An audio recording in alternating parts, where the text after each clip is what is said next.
Well, we have half an hour or so for questions and comments. I suppose the concept that's hovering behind both this morning's presentations is the concept of fitra. That Allah subhanahu wa ta'ala has given us each an instinct for what is right for us. And if we don't follow that, then we have problems. And we're now in an environment where there's commercial but also political pressure. I mean, the only politician I've known that's spoken up for the fitra of family life is probably Davis, the contender for the leadership of the Conservative Party, that said we should be paying mothers to stay at home and look after children. So we're bringing up our children in an environment which is increasingly pushing away from fitra in families. And we're not being aware of it. We're sliding into that social pressure.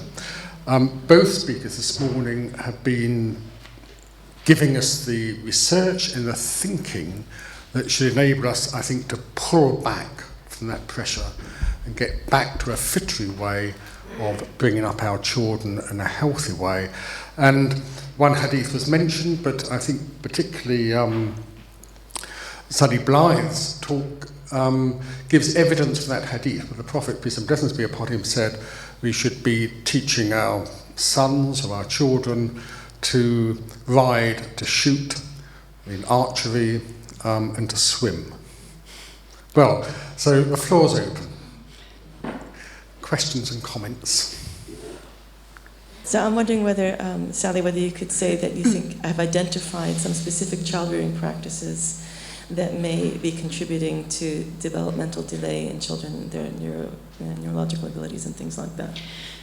I think Sue touched on it when she talked about the wonderful little devices, if you're a busy parent, that you can put a child in, you strap it in, you put a screen in front of it, you press a button, and the baby will be kept quiet for quite a long period of time, which for short periods of time probably doesn't do any harm. But if they start to be overused and become a substitute for that free space and time for exploring the physical world, which I talked about earlier. So I always say that the best playground in the first few months of life is the mother's body in the first few weeks of life, followed by the ground. And that everything else is commercial profit, really.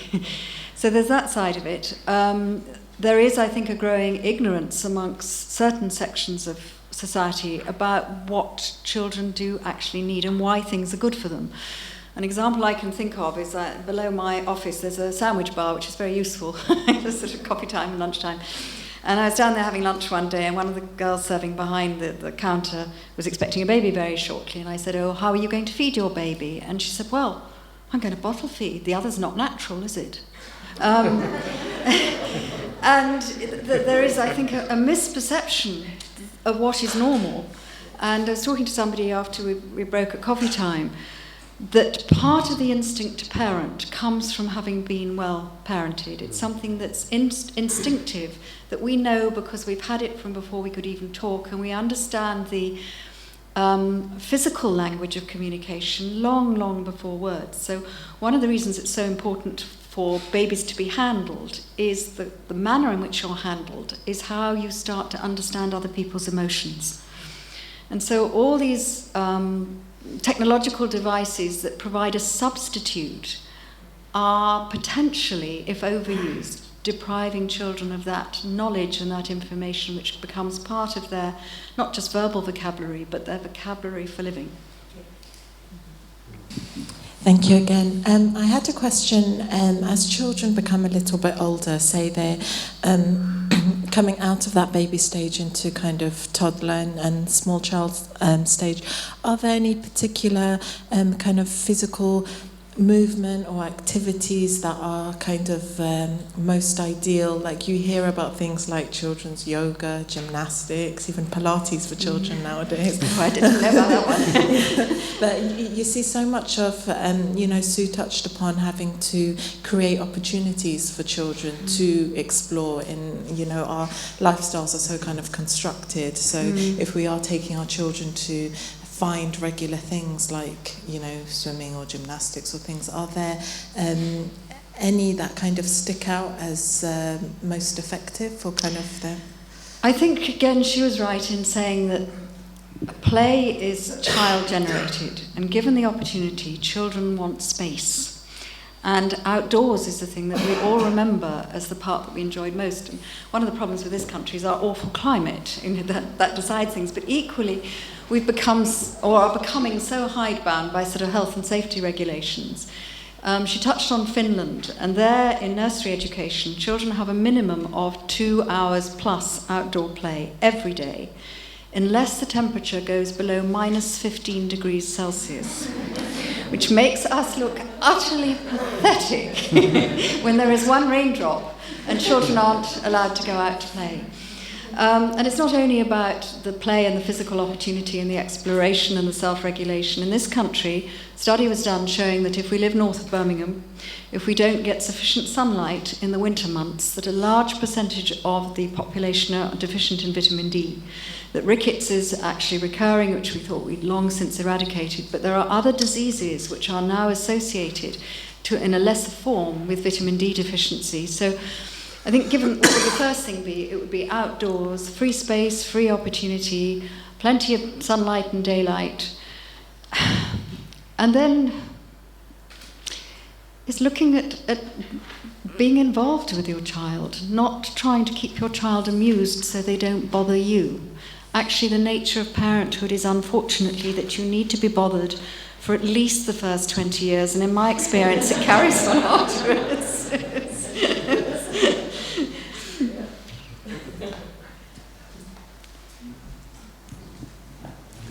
Yes, I'd just like to say thank you for everything, for the talk that you gave. It was very informative. And as a secondary school teacher, I mentioned before that some of the problems that you were describing and that you've developed the interventions for, I'm wondering now, I'm starting to think, am I seeing those in the children that I'm teaching?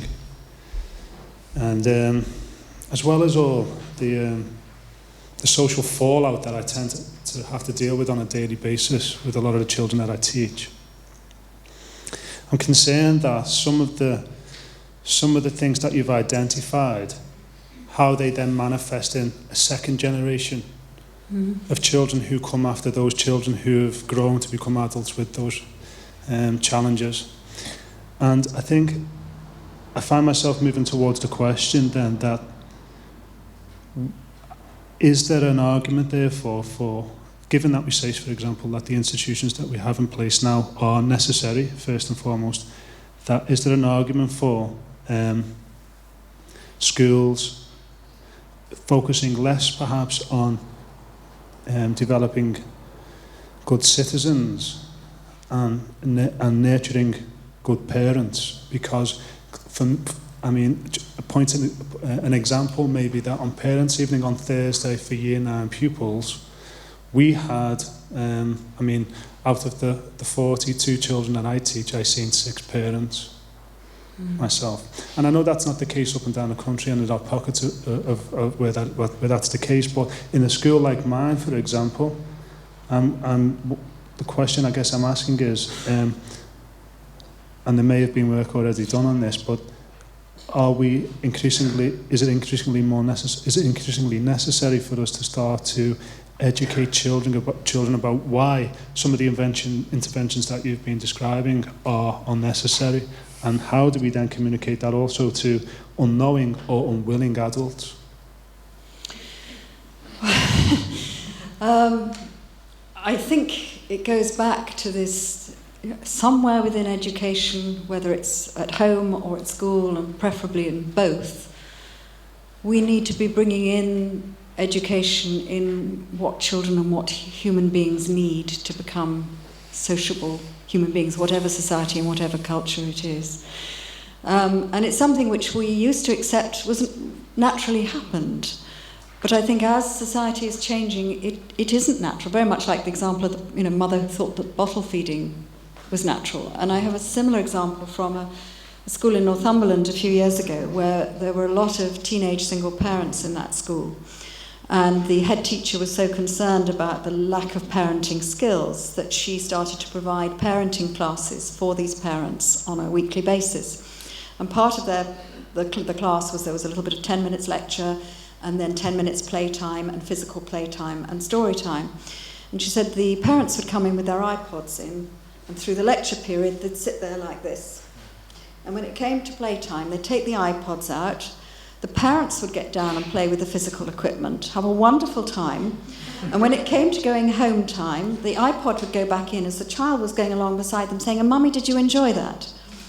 So there is a second generation legacy, I think, yes, that if those parents don't know themselves and haven't experienced it, then they take into the next generation that lack of general knowledge and general awareness. How we solve it, I'm not so sure. I don't know whether I've answered your question or not. I don't think my question was very well structured, but yeah, I think that's okay.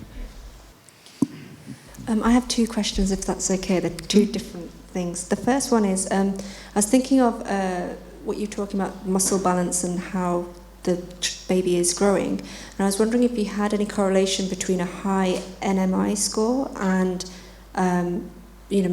children who were born on the, child wearing, like baby wearing, and whether you found any hindrance in their development and also a higher NMI score because they were baby born. I think my answer to that one, before we go on to the second one, is I don't know, because I only see a very biased population. I see children who have problems. I don't see the comparison groups. And of those, they come from so many different backgrounds, so it's not something we've ever specifically looked at, but I think it would be an interesting area to look at. I do know from some of the research I did for one of my books, there's a wonderful book called Our Babies Ourselves, where she talks about a certain tribe where babies are carried by the mother for the whole of the first year of life. And there, the mother is so attuned to her baby's needs that they wouldn't understand why we needed nappies or diapers, because the mother can sense when the baby needs to urinate or defecate, and she simply lifts it off her body, places it over the ground, and then brings it back. And it would be a source of great shame to her as a mother if she didn't recognise that. And so there is a lot to be said for the emotional communication and sensory communication that is derived from that. I know there was another similar study done in South Africa where babies were carried on the backs for much of the first year of life, and I don't know who did it, but some clever researcher looked to see was there a relationship between the number of car accidents people were having and carrying activity in the first year of life. And the conclusion they came to was because the child was on the back, they were picking up peripheral visual information all the time and not central visual information. And when they came to be drivers later on, the same problem was still there and they weren't attending to the road. So, I think there are different views according to... I think what is important is that the child nurturing needs to be relevant to the society or the culture in which the child is going to be expected to live as they grow up and as they become adults. But within that, there needs to also be a degree of flexibility and adaptability. And I don't think there is probably a single answer.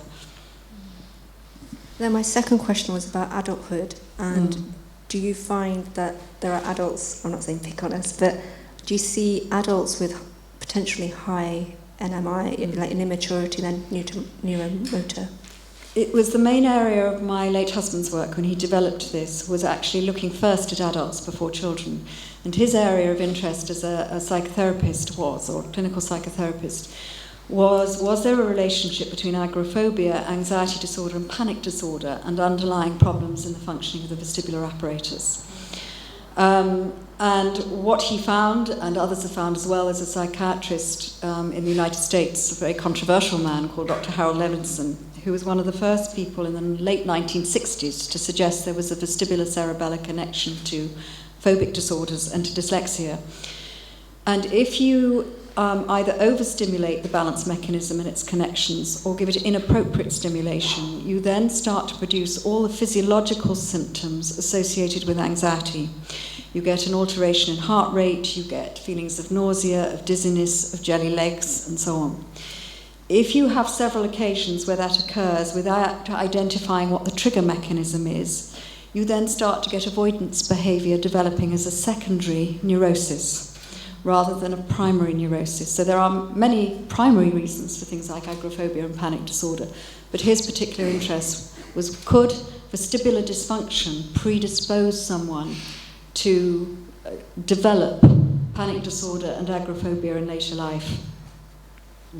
Well, I could just add to that, because I'm a clinical psychologist, but what I found is that you can,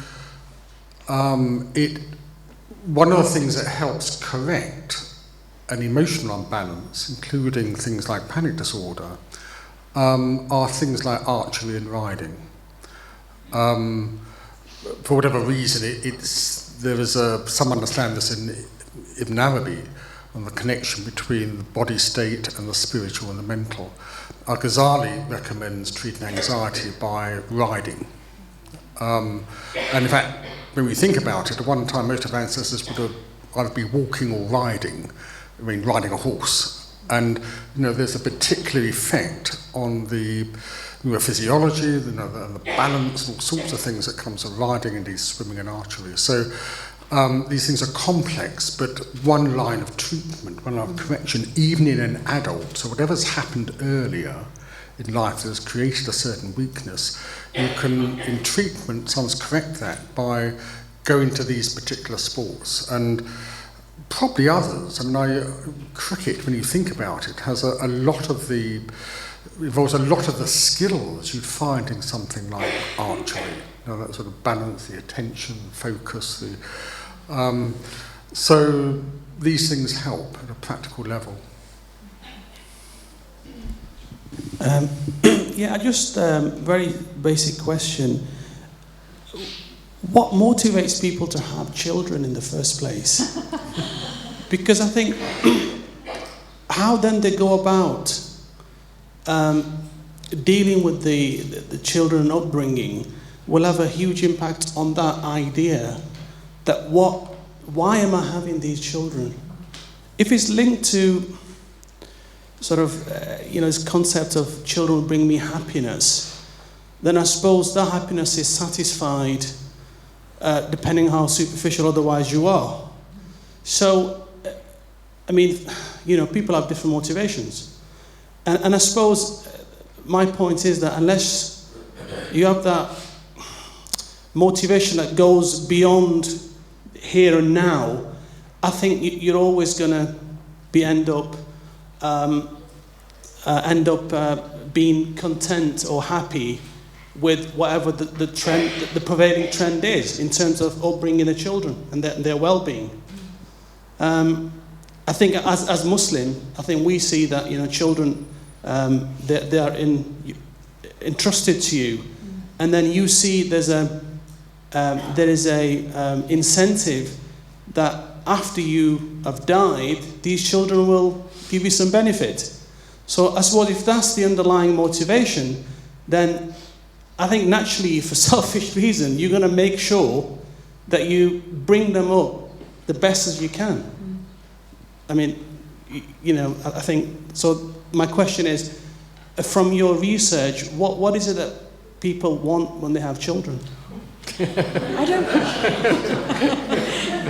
don't think I can answer that. Because I think, as you have said, culturally there are so many differences as to why people have children. People have children by accident sometimes, without necessarily planning for it.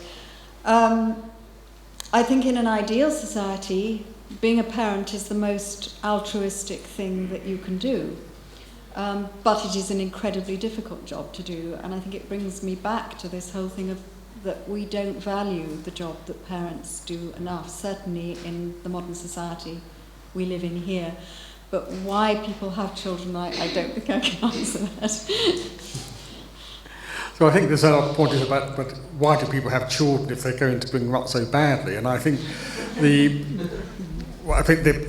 great blessing of this conference here today is that it makes us aware of things that most people aren't aware of that are toxic to children. And you can express it in terms of things that push us away from fitra. So for millennia, people have naturally known how to bring up children in a pretty good way. And now we don't. So For those that are interested in bringing up children in the best way, a conference like this is a great blessing, I think. Yes? Thank you. Listening to your lecture and hearing about your books, it makes me really think more about the Montessori philosophy. I don't know how familiar you are with her writings, especially about movement. It really makes me excited because I'm trained as a Montessori teacher, and one of the most interesting things about the classroom and the educational model is the importance of movement throughout the classroom and how cognitive development and movement are matched, and that movement somehow helps to process the cognitive development of the child. And I was wondering how, or if you've looked at that, because through the videos you've shown of the schools, they seem to have it kind of like a physical education activity, but where the two actually kind of are fused together, how that helps. I think they fuse in philosophy and ideology, and I think that, as you know, that Maria Montessori was a doctor, and therefore she comes from the sort of medical model. And although I'm a very strange breed of psychologist who's probably trodden in all sorts of pools I shouldn't have, the work that we do in assessment and remediation is taken directly from mainstream medicine. So I think in that sense we come from the same ideological and scientific route, perhaps. And what she did was a wonderful job in trying to provide an environment to give the best environment for children's education at the right stages in development. I mean, it's very similar to the Piagetian stages of development, and some of Rudolf Steiner's philosophy as well, where Sue was talking about the different traditions that say, give me a child under the age of 7 and I will answer to the man. Rudolf Steiner said that time of reading readiness coincides with the shedding of the first milk teeth, which is between 6.5 and 7.5 years of age. So somewhere within, as she said, ancient wisdom, if we could go back to that and say, right, forget fads and fashions and politics, and let's look at what really matters naturally as a species, I think we're all very much on the same hymn sheet, really. Question right at the back. Hi, Sally. You mentioned the percentage of children that have got neuromotor immaturity in schools. Now, as parents of young children, or even before we, have the children, pragmatically, what can we do to sort of bring these statistics down? Are there like certain things we can put in place, or Yes and no. I mean, I think there are some neurological problems that occur which no one could have done anything to prevent, and we have to recognise that. Parents are not to blame for what happens in these cases. But in terms of providing the best starting ground, then I think there are things that parents can do. There is an organisation called the Foresight Organisation, which was, actually I'll stand up if I may, because I can see you better, the Organisation for Preconceptual Care, where they started out trying to help couples who had problems conceiving or had conceived but were miscarrying or having stillbirths and not able to produce healthy children. And one of the things they look at is the nutritional status of both parents 6 months prior to conception. And they found that there were common denominators in those couples that weren't able to produce healthy children, at which there were deficiencies in certain things like zinc and whole sort of cofactors and things. And they provide dietary and nutritional advice and then rescreen them and say, right, now you're at the point where probably everything is okay to go. So there are things that in theory can be done in somebody who really wants to provide that best environment. And then knowing how children do develop, what are the processes of normal child development. And this is where I believe there is a growing ignorance amongst possibly parents of tomorrow in understanding what these things are, that they have become so seduced by commercialism that the idea is the more you buy, the better parent you are, instead of understanding actually you don't need to spend that amount of money. What your child needs from you is time and space and engagement. Now, even if you give all that, sometimes with the best will in the world, your child will still have problems. But if you were going to try and provide the best optimum environment, that would be the starting point. Okay, thank you for that. Right at the back. Hi there. I'm asking this on behalf of someone else, so I hope I do the question justice. You were talking in your talk about the balance, and you see it in adults when you're walking down the street. In the activities you were doing with children in the video, do you believe that the window closes and that there's no way back, or could those exercises be beneficial for adults as well? As I mentioned, we used to do much more work with adults than we do now, and for some reason you just sort of get swayed in one direction or another. The oldest patient I worked with was 72, and we didn't turn her back into a spring chicken. But she was brought to me by a teacher of the Alexander technique who'd been working with her because she was severely agoraphobic. She was being picked up by an ambulance and taken to a day centre every day. She was dosed up to the eyeballs on Ativan for depression and whatever else they thought she'd got. And he, with his Alexander technique, had managed to wean her off Ativan. And at that point brought her to see me. And we got her to the point where she was able to go out, provided somebody would come with her, whereas before she'd been housebound and having to just go to the day centre and back again. She started to work in an Oxfam shop 3 afternoons a week, and a couple of years later we tried to ring her just to catch up and find out how she was, and she wasn't at home. And when we did get a telephone call back, she said, "I'm so sorry, I've been so busy lecturing to the elderly on the needs of the elderly and what can be done." So we didn't solve all her problems because some of those came with age and deterioration anyway, but I hope what we did was to give her a better lifestyle for a longer period of time. Although I have to say that to go through our programme is much harder for adults than for children, because the body acts like a container for emotion. And if you've had many, many years of learning to hold things in and to function in a certain way, when somebody comes along and unravels that, if they do it too quickly, it allows those emotions to come to consciousness and people can feel overwhelmed by them. So I say that adults should never go on a general programme. It should be handled very carefully and very slowly so that you allow that process to take place at a pace that is comfortable for them. Thank you. I've got a million other questions off the back of your question, but there's other people, so I'll try and catch you at lunch. There's a lady in the middle here, I think.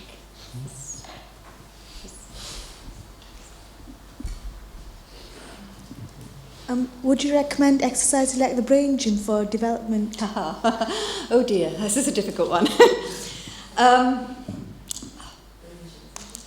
I mentioned very briefly at the beginning that there are lots of different motor training programs around, and that each of them will be successful with some children, provided they meet the child at the level they are then.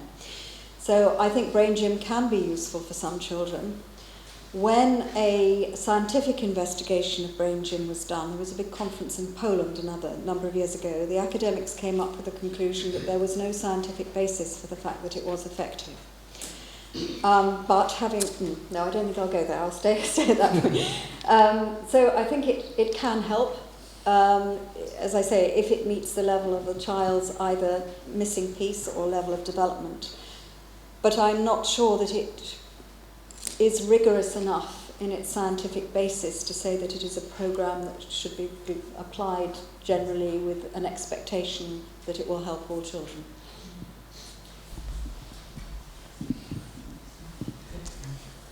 Sorry, just a short question. Just referring back to something that you mentioned in your talk about the W sitting position, could you expand a little bit more on that? Because my middle child is just approaching 4 and he still sits like that. Yeah. If that's all he does, I wouldn't worry about it too much. One swallow doesn't make a summer. And when we talk about neuromotor immaturity, we talk about a cluster of factors being there together. So if a child doesn't crawl and creep, and that's all that they've missed out on in the first year of life, so what? On the other hand, if they didn't because they couldn't, and they have a whole lot of other factors that perhaps happened in pregnancy, birth, subsequently, then it starts to become of interest. And we know that there is a higher incidence in the specific learning difficulty population of children who didn't go through the stages of crawling and creeping, but we can't say that all children who didn't crawl and creep are going to go on and have specific learning difficulties. So I think the same as with the W leg position. If that's all he's got and everything else is fine, yep. Sorry. Right, carry on then. Also, there's quite a lot of us who homeschool here. Are there any recommendations that you would make for us as homeschoolers? Oh, what a shame you weren't at us with us for dinner last night. Our two friends who've now got 3 grown-up children have homeschooled them from the beginning and probably could have answered much better. I don't think it's my area, so I'm going to leave that one. The Queen was homeschooled, didn't seem to do her any harm, did it? If nobody knew then yes? Yes. In relation to the development of children and adults, I'm wondering if you know of any research that would substantiate, for instance, people doing martial arts, whether karate or maybe Tai Chi, for instance, is something that people do in China, even to a very older age, whether that helps to coordinate or balance or remediate anything. I don't know of any research, but I think empirical evidence suggests yes. And people often remark that our exercises, floor-based exercises, that are totally based on infant development, are remarkably similar to some yoga exercises and to some of the movements that are made in some of these martial arts in different positions. And it's my belief that if we've all come to the same conclusion from different starting points, there has to be a wisdom and a value in what those things are in their own right. And I always love the bit about martial arts, which is the master, because he has strength and power, does not need to use it, does not need to exercise it. Yes, I'd like to ask a question about Parma grip movement, if that's okay. But before I do, I'd just like to make a point, if I may, about what the brother at the back was asking with regard to why do people have children? I think we could, if we're going to ask that question, we could ask, why do people have a relationship? And I think obviously what that really takes us to in the end is, why do we do anything at all? Which ultimately takes us to the question of purpose. And I think, certainly I feel like, ultimately when I break it all down, what I see in schools and where I find some of the heartbreaking episodes that I encounter, I find myself concluding that ultimately there is a lack of purpose beyond perhaps some of what Sue Parma was saying, that people have found themselves saying, well, this person's a hard worker, or these are hard-working families, and that things have become, or the central purpose in people's lives has somehow moved away from something more central and something more meaningful towards those things which are a lot more fleeting and meaningless. As a consequence, when I find I'm meeting some parents, I do wonder if, and I think specifically for men who enter these relationships, that there's an immaturity there as to why that was embarked on in the first place. So, perhaps crucially it's about going back to something about purpose, which I'd like to hope that at a government level there can be some acknowledgement about that, but I very much doubt that's going to happen anytime shortly. But just to pick up on that point, really, I just thought it maybe something to consider is that it may go back to something more deeper, something related to purpose. My question about Parma grip movement was, I'm seeing a lot of the children hold pens in very peculiar ways, from this, to all kinds of, different funny little things. And after watching I'm listening to what you've said now, I'm questioning whether or not I should be challenging that.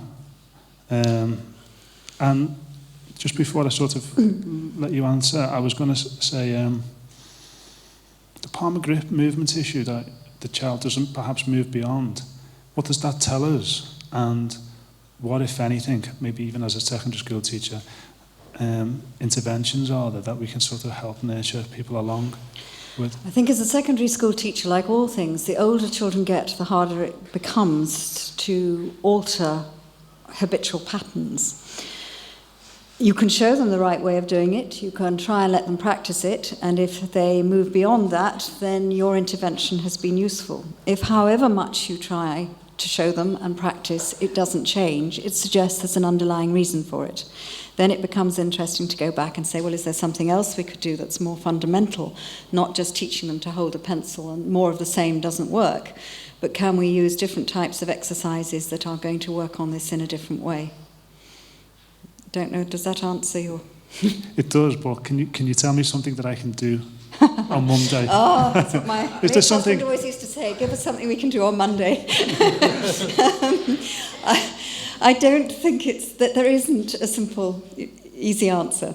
So I'm not going to get them all to stand on their heads or something like that? No, that it might help. It might improve the circulation to the brain for a few moments. That's about it. Thank you. Thank you for your presentation. I was just wondering if you could say a few things about maybe the role of fathers in the physical development of children. I know in my own situation, one of the things I always say to my wife is that once the children get walking and things, I'll be more physically involved with them in the rough and tumble of their learning to grow. The narrative of the public narrative today ranges from going from talking about absent fathers to stay-at-home dads. There must be a middle way where the involvement of fatherhood. I mean, it's a shame Sue's not here. That maybe she would also. And also, if you've not come across the work of Steve Biddulph, I think he's an Australian, has written a book on raising boys and the differences in how boys and girls develop and their needs. The fact that more boy children die in the womb, are lost in the womb, that they are more vulnerable physically in the first 5 years of life, and how testosterone, the influence of testosterone, changes how brains develop. So there's all sorts of underlying physical and biochemical reasons as to why we are different. But in terms of actual parenting, he says that fathers bring to the language of childhood a different vocabulary to mothers, and the value of having two parents is because we are different, and those differences enrich that child's whole life experience. So he said, whereas mothers will tend to be more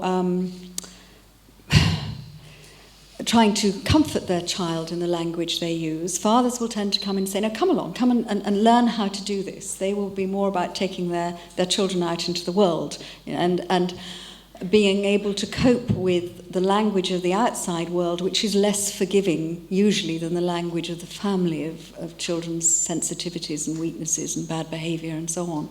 So I think fathers have a role in that. There is a wonderful Russian pediatrician who I worked with who started off his life wanting to be a surgeon and then found he was allergic to anesthetics. But he also had a PhD in music, so he changed direction.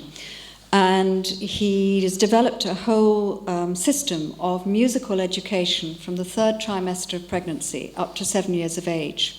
And he says father's voice is extremely important in this. He said the baby before birth needs to be exposed to the deep voice of the father as well as the high voice of the mother. And it's this range of frequencies that will help prime the hearing and the language centers of the brain for speech later on. So I think fathers are important from the very, very beginning, even if they feel they don't always know what to do with this slightly helpless little thing who's attached to mother's body so much in the first few months of life. Hi, Sally. During your talk, you referred to some images of a couple of children usurping certain positions in chairs. As a secondary school teacher, I often see those positions and others. Is there a fine line between apathy and behavioural issues, and how do you kind of establish, is there an actual problem or not? Or? I always love the fact that the English word attitude comes from the French attitude, which means the manner in which the body is held. So we have come to understand it as a sign of, as you say, sort of apathy, psychological disposition, which in many cases it is. But in some cases, children don't necessarily have the muscle tone or distribution of muscle tone to hold themselves up in a gravity-based environment. And everything about their posture suggests apathy, which may be coming from an underlying physical basis as a secondary consequence, rather than because apathy is actually how they feel at that moment in time. So we have both, I think, and trying to unravel which is where the physical assessment is useful. Now, I always say, if you're not sure, test it out and see. And that's what the physical tests enable us to do. Have we got time for one more quick question? We've got some of your books downstairs, Sally. As a parent who's just starting off with a small child, which one would you recommend, or any other books that you might recommend for young Of course, parents? I recommend all of them. I think of the parents of a young child, probably what babies and children really need. There's sort of different levels of literature downstairs. I think we've only got the sort of Hawthorne series, which is looking more at early years, but I understand there's quite a lot of people with a medical background here. So there is one which I've not brought with me, which is a screening test that's been written specifically for physicians and clinicians to help them identify in practice, is this a factor, and therefore be able to make referrals, whether it's to physiotherapy, as OT, and so on. And if you come from an education background, probably something like The Well-Balanced Child or Reflexes, Learning and Behaviour are the most useful. So it depends what your background is, really. Thank you. Well, thank you very much. That's a question to ponder over lunch, because you alluded to general body posture in your talk and mentioned just now about the fact that emotions can be held in the muscles. I did my clinical training in Belfast, and in a short while I realised I could tell with 90% accuracy who was Catholic and who was Protestant by how they walked. And recently visited Belfast the first time in 40 years. I reckon now it's about 80% accuracy. I was standing at the airport and there was somebody who didn't walk like either, and I realised they were English. It's absolutely distinct. This could well be a conference in itself, so I'm not going to... But yes, if you could discuss this further over lunch and what it means. Well, thank you very much indeed to Sally Blythe, who not only for a brilliant presentation this morning, but also holding the fort and answering all those questions so well. Would you be around for the rest of the day? If you would like me to, my day is yours, so if I can be useful... I'm sure you'd be very useful. I'm sure lots of people would have lots of things they want to talk to you about. So thank you very much indeed.